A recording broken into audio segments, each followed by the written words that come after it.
medical information. For students, you can see where exactly the bus routes are to pick up and drop off the kid. It's really the kind of information you don't want anyone to know. So what can be done about it? Already these ethical hackers working with the FBI have alerted 3 of these schools and government agencies as to what happened, and they have fixed the patch. Although I have to say, one of them was a major port authority, and for months, the names of Defense Intelligence Agency agents and diplomats and State Department employees, all their information was sitting there on this port server for anyone to get, although now it is closed.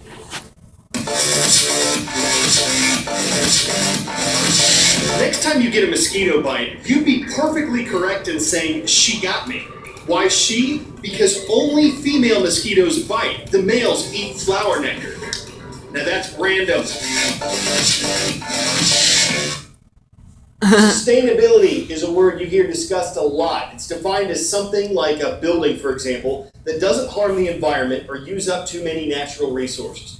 But while going green is intended to be good for natural surroundings, it comes at an additional cost. We're producing more waste and using more energy than ever before. And it's actually buildings that are in large part to blame. They use 70% of the nation's electricity and are responsible for 40% of carbon dioxide emissions. But here in Seattle, one building is trying to change that by pushing the envelope with green technology. This is the Bullitt Center, the greenest commercial building in the world. When people do bold things in buildings, they try to do one thing bold. They cover the roof with solar. They have something that's collecting rainwater. They use really interesting building materials.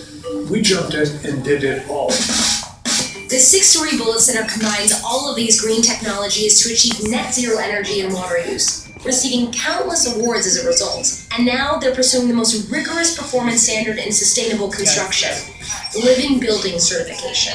Living building is sort of like an organism. It automatically tries to rebalance and keep everything well. To regulate temperature, the building's brain can sense weather conditions and will automatically open and close the windows. When it's right, the shades come down, even tilting at the appropriate angle.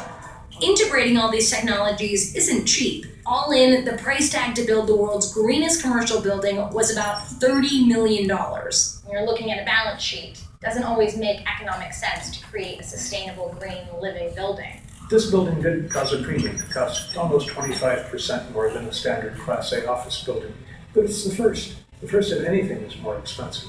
The building's tenants range from engineering firms to lawyers and contractors. Everyone here gets excited about the fact that we're having a positive impact on the world around us. People are becoming very aware of the fact that their employees are more productive and they've got access to fresh air and access to sunlight. And yet we're standing on a floor that's empty right now. But we've got a building that is 85% leased 1 year from the opening date. We are the first to have done something that is an essential part of a sustainable human future.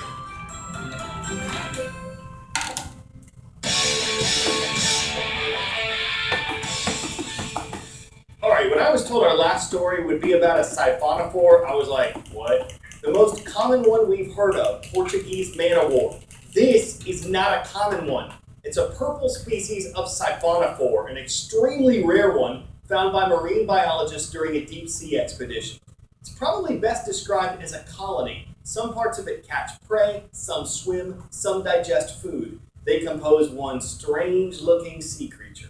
You can say that How do you again. make puns on that story? We talk about bringing a rare animal to the siphonophore forefront, mention its environmental creature comforts, say scientists really had to dig deep to identify it. My producer didn't think I could make any. I was able to siphon off 4. I'm Carl Azus for CNN Student News.